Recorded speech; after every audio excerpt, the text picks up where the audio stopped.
আওয়ামী লীগ সরকারের সময় ভালো ছিলেন না এখন ভালো আছেন? এখন কোনো ক্রমেই ভালো নাই।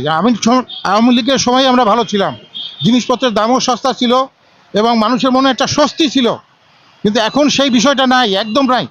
মানে এখন কি কি সমস্যা মনে করছেন? এখন জিনিসপত্রের দাম, এখন সেই পুরানো আলু 80 টাকা করে কিনতে হচ্ছে। পুরানো আলু যেটা এখন মিষ্টি হয়ে গেছে সেটা 80 টাকা করে কিনতে হচ্ছে। এটা কিভাবে সম্ভব?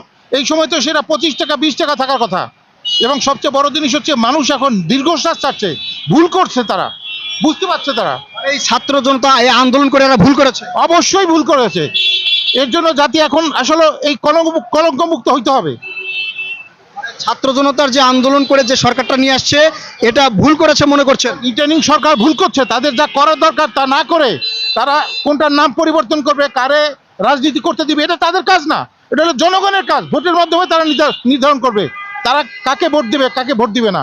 এটা রিটার্নিং সরকারের কাজ না।